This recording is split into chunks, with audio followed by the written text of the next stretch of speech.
Over rows of potato plants in a greenhouse and a pile of potatoes, text reads, University of Dundee, School of Life Sciences.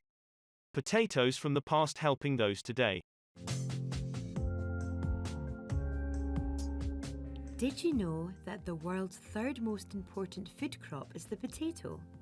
Outside a building, a white sign features a logo. Green and blue wavy lines over green and purple vertical lines sit beside black text, reading, The James Hutton Institute. An aerial view shows the James Hutton Institute. The James Hutton Institute in Invergowrie, Dundee are custodians of an incredibly special collection of wild and domesticated potato species called the Commonwealth Potato Collection. The greenhouse is lined with neat rows of potato plants, some with small, blue flowers. This collection holds the key to adapting modern potato varieties to changing climates and disease threats. Here in this glasshouse, we are growing a portion of the collection to maintain it. Scientists tend to the plants. Some of the plants have white flowers. The collection is a biological representation of the journey through South America, the home of the potato, and its varied habitats from the coast of the Atlantic to the hills of the Andes. The potato plants come from deserts, mountains, wet and dry places. Using a smartphone, a scientist takes photos of the plants and records data. We monitor and record data about the plants regularly, using a web-based platform called GridScore that was developed at the Hutton. Another scientist holds part of a plant within a tube, and uses a vibrating tool to release the pollen, which collects in the tube. She then applies this extracted pollen to other potato plants in the glasshouse. At flowering, we randomly share pollen between flowers of the same plant species. We do this by harvesting pollen using an artificial bee and reapplying it to all open flowers. Berries, that look a bit like unripe tomatoes, are then produced by the plant. Green berries hang from potato plants. A scientist wraps a cluster of berries within a bag, and then closes it by pinning it to part of the branch above the berries. We would like to collect 5 or more berries per plant. This usually requires repeated pollination attempts, once or twice a week for several weeks. We tag and support the berries inside paper bags to prevent them falling off. Once fully grown, we pick the berries and take out the seeds. A piece of filter paper, labeled DMS4, 30th of June, 2022, covered in small beige seeds. A scientist carries a white box with small brown paper packets into a storeroom. She sorts through one of many drawers in a room filled with filing cabinets and removes a paper packet. We then dry them on paper.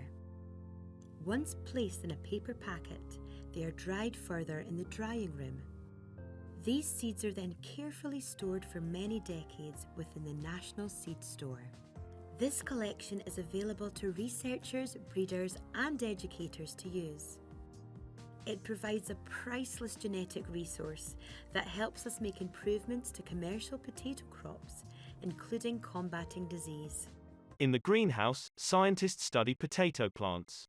The Hutton and the University of Dundee have a long-standing partnership with the School of Life Sciences plant scientists based at the Institute.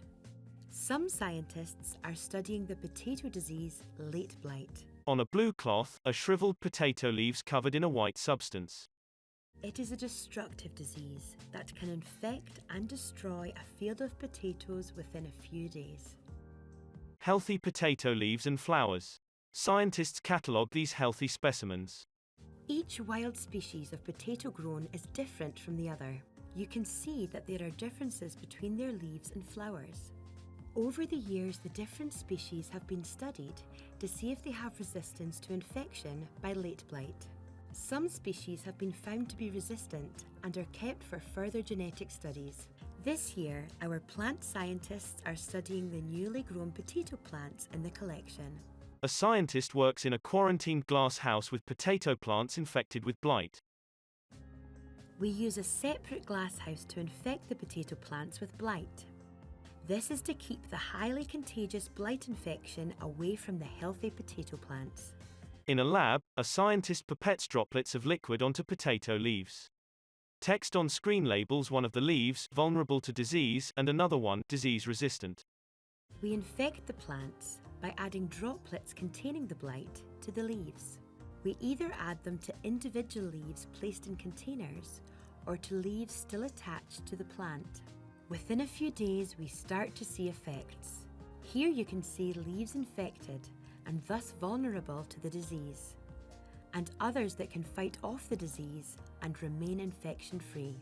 A scientist adds liquid nitrogen to a mortar and pestle with potato leaves inside and mixes the contents. Once we have identified a particular potato species with resistance, we study that plant in the laboratory to understand why it is resistant and use that information to improve our potato crops. We then transfer the resistance from the wild species to modern new varieties through state-of-the-art breeding. 2 glass houses, side by side. One is filled with potato plants. Large breeding populations are grown in our seedling glasshouses. We will select those with the best qualities, including yield and disease resistance. If it passes this testing, the new potato may eventually be grown by farmers and be available for you to eat. Text over a white background. Drone footage courtesy of Damian Bienkowski.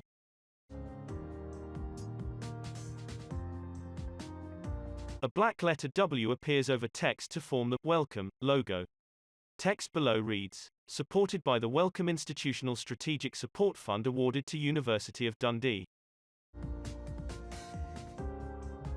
A blue and white crest appears beside blue text to form the University of Dundee logo. Green and blue wavy lines over green and purple vertical lines sit beside black text to form the James Hutton Institute logo.